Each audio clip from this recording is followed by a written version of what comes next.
presentasikan mengenai hasil diskusi jurnal kami.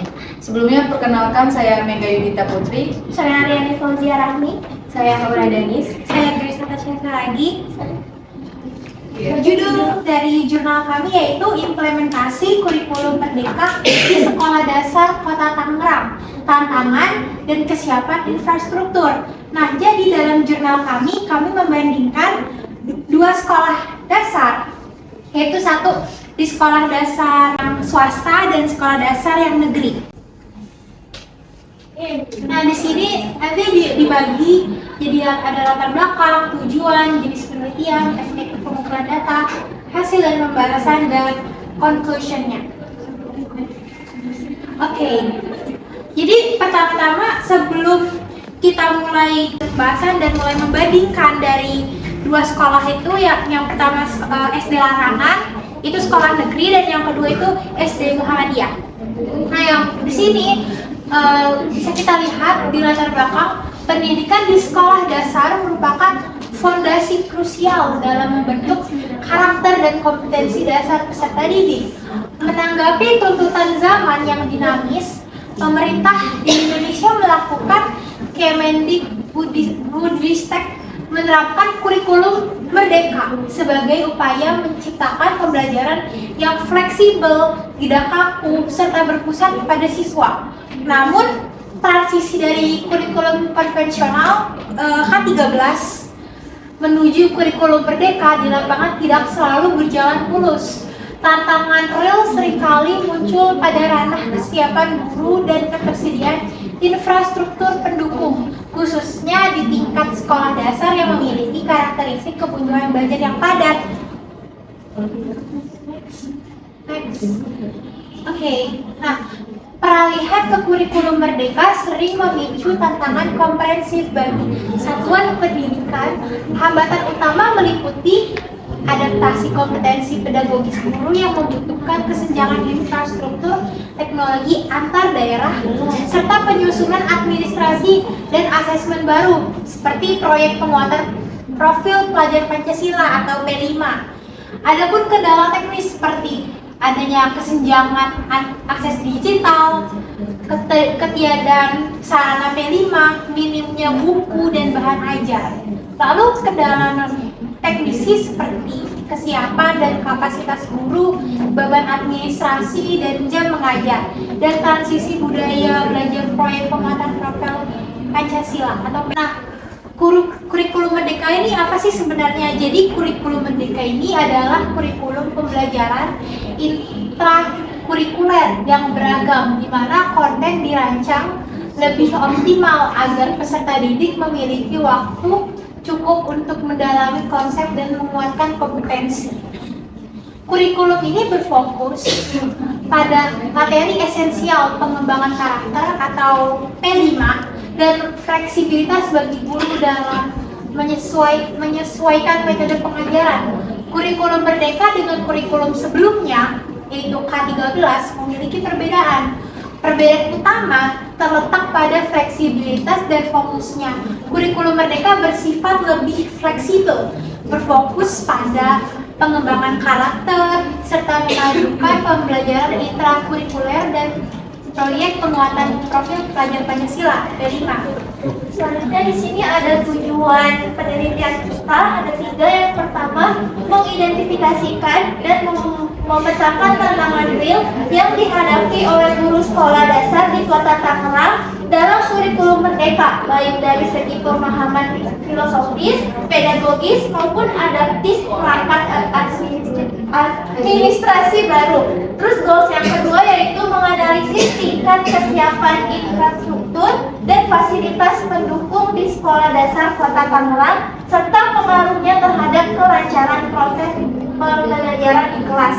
Terus ada yang ketiga, tujuannya itu membandingkan potret implementasi, kendala, dan bentuk dukungan manajemen antara sekolah dasar negeri diwakili oleh SD Larangan 6 dan sekolah dasar swasta diwakili oleh SD Muhammadiyah 4 guna memberikan gambaran umum yang komprehensif bagi pemangku kebijakan pendidikan di Kota Tangerang. Selanjutnya yaitu jenis penelitian. Jenis penelitian yang kita gunakan di sini ada kualitatif dan deskriptif komparatif. Penelitian kualitatif itu menggunakan pendekatan kualitatif dengan jenis penelitian deskriptif komparatif melalui metode studi kepustakaan atau literatur review. Pendekatan kualitatif ini digunakan untuk mendeskripsikan secara mendalam mengenai fenomena tantangan guru dan kesiapan prasarana di lapangan tanpa menggunakan prosedur statistik. Nah, kalau deskriptif komparatif ini diterapkan untuk membandingkan, menemukan persamaan, serta memetakan perbedaan dari dua objek data penelitian yang telah dikumpulkan guna menarik kesimpulan atau gambaran umum yang objektif. Selanjutnya ada teknik pengumpulan data. Teknik pengumpulan data yang kita lakukan itu teknik dalam penelitian ini dilakukan melalui metode dokumentasi dan studi literatur sekunder. Penelitian tidak melakukan wawancara atau observasi langsung ke lapangan, melainkan mengumpulkan, menyeleksi, dan mengkaji data dari artikel jurnal ilmiah yang bermutasi yang relevan dengan topik bahasan. Data mengenai tantangan guru dan ekosistem kolaborasi di SD Larangan 6 disalurkan dari dokumen jurnal penelitian kedua. Sedangkan data mengenai kesiapan infrastruktur dan adaptasi teknologi di SD Muhammadiyah 4 Tangerang diambil dari artikel ilmiah pada Journal of Educational Research and Knowledge. Selanjutnya kita masuk ke hasil dan pembahasan penelitian yang kita dapat. Pertama ada pembahasan mengenai kesiapan infrastruktur sekolah. Yang pertama dari sekolah SD Larangan 6, yaitu di SD Larangan 6 ini lebih progresif, di mana SD Larangan 6 unggul dalam infrastruktur non fisik, memiliki budaya kolaborasi yang kuat melalui pertemuan rutin, pendampingan kepala sekolah, dan refleksi berkelanjutan. Guru mampu menyusun alur tujuan pembelajaran atau ATP mandiri dan modul ajar interaktif berbasis proyek. Sedangkan pada Sekolah Dasar Muhammadiyah 4 itu berfokus pada fasilitas fisik, yaitu memiliki fasilitas fisik modern seperti perpustakaan digital, perangkat, dan juga teknologi. Tetapi dalam sekolah dasar ini mengalami ketimpangan distribusi. Misalnya hanya ada satu unit infokus yang harus bergantian. Itu kan bisa menghambat terjadinya pembelajaran. Kompetensi digital guru dalam memanfaatkan platform seperti Canva atau Quizzes juga masih perlu ditingkatkan. Kemudian ada pembahasan mengenai tantangan guru dalam implementasi kurikulum. Yang pertama ada pedagogis dan adaptasi. Guru kesulitan memahami filosofi kurikulum merdeka secara mendalam, khususnya terkait pembelajaran berdiferensiasi, asesmen diagnostik, dan pelaksanaan P5.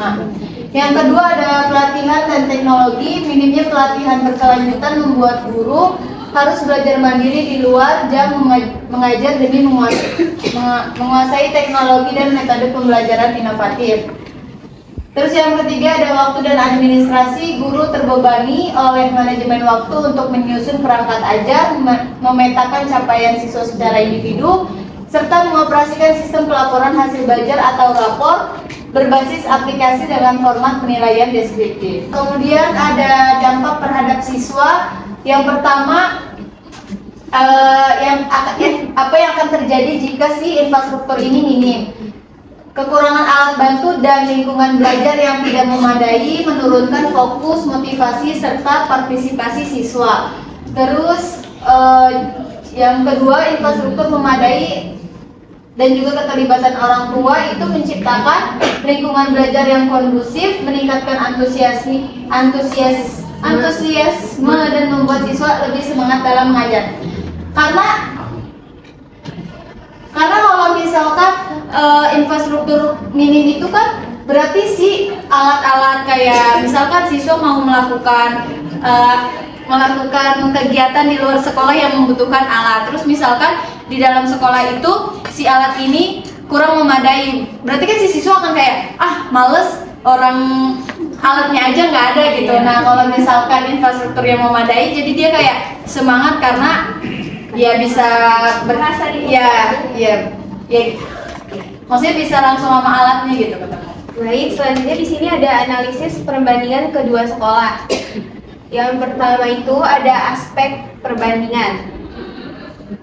SD Larangan 6 dan SD Muhammadiyah 4. Yang pertama ada kondisi infrastruktur. Di SD Larangan 6 itu infrastrukturnya lebih siap pada non-fisik seperti budaya kolaborasi, pelatihan internal, dan refleksi rutin. Sedangkan di SD Muhammadiyah 4 fasilitasnya itu fasilitas fisiknya itu cukup memadai seperti perpustakaan digital, tetapi ada keterbatasan alat. Kayak hanya ada satu infokus di satu sekolah itu. Selanjutnya ada penerapan pembelajaran. Di SD Larangan 6, penerapan pembelajaran ini ada progresif. Progresif ini berhasil menerapkan metode berbasis proyek, menyusun modul mandiri, dan melibatkan siswa dalam menentukan topik P5. Sedangkan di SD Muhammadiyah 4 itu masih berproses dalam menyesuaikan bahan ajar dengan karakter siswa dan memahami struktur kurikulum. Selanjutnya ada kompetensi digital guru. Di SD Larangan 6 ini lebih adaptif karena didukung sistem pendampingan dan KKG yang aktif. Sedangkan di SD Muhammadiyah 4 itu, guru itu masih perlu meningkatkan kemampuan dalam menggunakan platform digital seperti Canva dan Quizizz dan lain-lain. Jadi kesimpulannya itu, berdasarkan analisis perbandingan antara SD Larangan 6 dan SD Muhammadiyah 4 Kota Tangerang, dapat disimpulkan bahwa keberhasilan implementasi kurikulum Merdeka tidak hanya bergantung pada fasilitas fisik, melainkan juga pada kesiapan infrastruktur non-fisik berupa ekosistem dukungan sekolah. SD Larangan 6 tampil lebih progresif berkat adanya budaya kolaborasi, refleksi rutin, dan pendampingan kelembagaan yang kuat. Sekian presentasi mengenai materi kami buka sesi tanya jawab. Mengapa kolaborasi antara kepala sekolah, guru, dan pemerintah daerah dianggap sebagai faktor kunci dalam keberhasilan kurikulum Merdeka? Apa perbedaan utama antara struktur pembelajaran pada kurikulum Merdeka dibandingkan dengan kurikulum sebelumnya seperti kurikulum 2013? Apa saja kendala teknis maupun non-teknis yang sering dihadapi sekolah saat pertama kali beralih ke kurikulum Merdeka? Jadi saya dan Haura akan menjawab ya pertanyaan. Jadi pemerintah daerah, kepala sekolah, dan guru mereka itu saling mendukung dan saling berkaitan ya. Karena bisa kita lihat kalau pertama tuh pemerintah daerah tuh yang membuat peraturan atau regulasi dan pemerintah daerah itu juga memfasilitasi sekolah-sekolah. Kalau sekolah mau adanya kurikulum Merdeka, nah pastilah sekolah itu akan meminta bantuan dari pemerintah daerah. Nah, dari pemerintah daerah turun ke kepala sekolah. Kepala sekolah itu pasti yang akan memotivasi guru dan yang memimpin guru juga. Nah, sedangkan kalau guru itu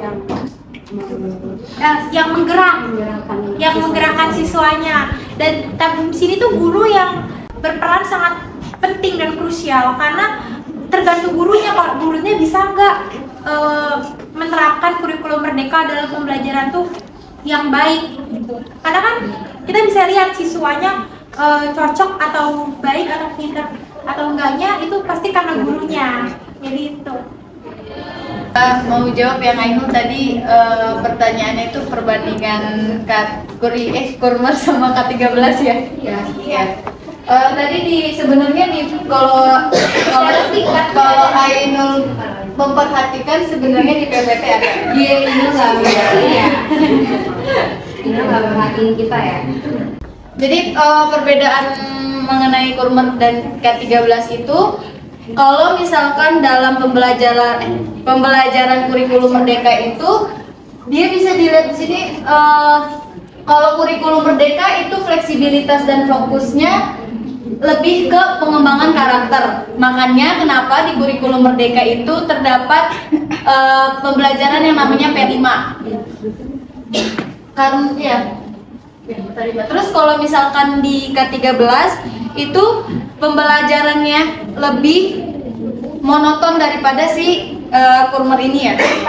Ya dia lebih kaku dan juga kalau singkatnya mungkin gini kali ya. Kalau Kurmer itu lebih banyak aktivitas. Terus kayak lebih banyak aktif siswa kayak ya, student center learning gitu. iya, terus kayak banyak melakukan project-project. Nah, sedangkan di K13 itu guru yang menjadi fasilitator siswa. Jadi guru yang lebih banyak ngobrol, guru lebih banyak kayak ngasih ke siswa gitu loh. Sedangkan kalau Kurmer itu siswa yang bergerak sendiri. Tapi kalau di K13 itu guru yang lebih menggerakkan siswa gitu. Terus di K13 itu kalau tadi di Kurmer itu banyak aktivitas, sedangkan di K13 itu lebih banyak teori. Ya, pertanyaan dari Salwa apa tadi? Kendala. Kendala ya? Ya. Sebenarnya juga itu ada loh di PPT. Kalian perhatiin nggak sih? Adapun kendala teknis seperti kesenjangan akses digital, ketiadaan sarana P5, minimnya buku dan bahan ajar. Sedangkan kendala non teknisi seperti kesiapan dan kapasitas guru, beban administrasi dan jam mengajar, dan transisi budaya belajar proyek penguatan profil pelajar Pancasila. Jadi itu ya kendalanya ya Salwa ya. Udah ngerti belum? Terjawab nggak? Bapak ada pertanyaan? Sama sebenarnya kalau saya ya untuk 3 tim ini masih datanya mana gitu.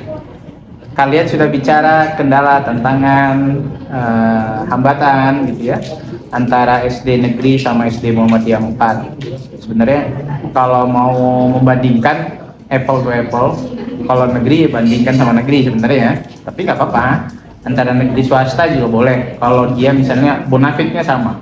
Saya nggak tahu SD 6 larangan gitu ya. Apakah dia termasuk SD yang favorit atau dia SD yang levelnya ya biasa gitu ya.